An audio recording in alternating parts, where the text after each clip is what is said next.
We are finally back with part 8 of my DxD fanfiction. Now, hey, what's up going, guys? It's me, your boy Yosu's episode of the real life Issei Hyoda, and today we're going over part 8 of my DxD fanfiction. So if you're new here, go watch parts 1 through 7 because you need to watch them to understand this, or you can just go on Wattpad and just read the original. But anyways, let's get started. So, yeah, this is my high school DxD fanfiction I've been writing for over a year now. It's actually over 30,000 words long, which is, I'm pretty proud of myself for writing this. And basically, yeah, so let's get started. So this part starts off with, it's Thanksgiving. I know, like, they don't celebrate Thanksgiving in anime, but I wanted to do a Thanksgiving special. And also, they live in Los Angeles in this, so I don't care. And basically, Issei and Gaspar are busy playing Pokemon Legends EA. Then Rias is getting the table ready for Thanksgiving, and their guests arrive. First off, it's none other than I'm Rick Harrison, and this is my pawn shop. Rick Harrison. Yes, I had to bring Rick Harrison back for Thanksgiving. I just love him as a character. And hello, everybody. My name is Markiplier, and Markiplier also shows up. So yeah. And Reese's parents finally come, and basically, Rick Harrison introduces himself to Reese's parents, and they're like, "Oh, where are you from?" And Reese's parents are like, "Oh, we're from the Underworld." And Rick Harrison's like, "Whoa, Reese! I didn't know you were from Florida."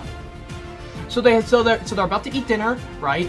And they're about to eat dinner, and Rias was like too lazy to cook food, so you know she just ordered fucking Domino's, and that was their Thanksgiving. Next chapter starts off with Rosweiss crying on the couch because of her shitty Tinder date. So then Issei and Rias get back from seeing Avatar Fire in action. Rosweiss is just shoving her mouth full of ice cream because she's just sad because of her shitty Tinder date. Rias goes off to do some grocery shopping. Issei just goes to his room to go watch TikTok. Then Rosweiss comes in wearing lingerie and says, "Treat me like a real man should." Then Rias gets back in the store, walks in, and Rias is like, "Issei, if you're gonna cheat, Rosweiss, I won't be mad at you if you have sex with my boyfriend, unless if we make it a three-way." So Issei, Rias, and Rosweiss have a three-way, and that's basically, yeah. Let's get started to the juicy part. So basically, while this was going on, Diodori's been planning on getting revenge. He recruit Epstein returns, and by the way, in part 1, Epstein made a clone of Agia, so Epstein looks like Agia, so yeah, exactly like Agia, it's in a clone body. Then they also recruit more villains that are up to more revenge, like Elon. They revive Elon as a cyborg, and they turn him into freaking Ultron.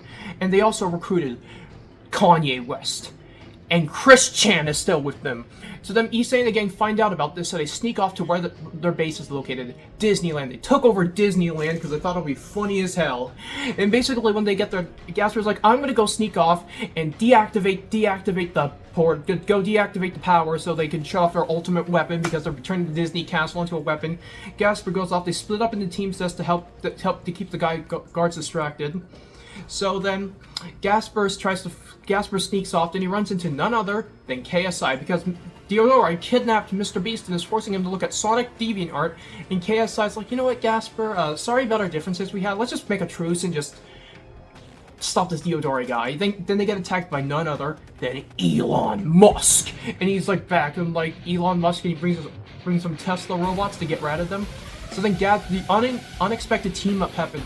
Gaspar and KSI versus Elon Musk. I know that's crazy. Meanwhile, with Agia, Zenobia, and Internet, they're walking around through Disneyland. Then they get ambushed by Chris Chan, and Chris Chan's like, "Hand over the kitty cat now! Now! And Chris Chan wants to keep Konako as a pet. So yeah. Then Zenobia's like, "You're not taking Konako." Then she runs at Chris Chan with her sword. Then Chris Chan pulls out bear mace and sprays Zenobia with blinding her. And it causes Zenobia to fall to the ground screaming in pain because they sprayed bear mace on her. And then he pulls out the Sonichu medallion and turning himself into Sonichu. What's going on? Issei and Rias suddenly feel a breeze of wind, and it's none other than Epstein. And Epstein is back. And do you know what he did? Do you know what he's doing? Epstein is back, and yeah, he is back. Wait, and Epstein is back, and he's like, it's like Epstein, and they're basically what the villains were doing. They're distracting him while the Doomsday device is warming up. Then while that's going, Epstein is distracting Issei and Rias. Kanye is able to knock out Kanye is able to knock out Rosweiss and Konako and take them prisoner, and then when Chris Chan gets back and sees Rosweiss, like, "Ooh, I want her instead of the Kit Kit," then he forces Rosweiss to wear one of those Slave Leia bikinis, you know, one of those Slave Leia outfits. Then finally, the weapon goes off. Then suddenly, it happens. The Dimensional Merge! and it teleports everyone who was in the park into a faraway land, and that is part 8 of my DxD fanfiction. Yes, this is the Dimensional Merge part 1, so this is part 8, part 1. I know, it's crazy, but I hope you enjoyed it. I know this is probably short, but I don't care. Don't mind my noisy ass.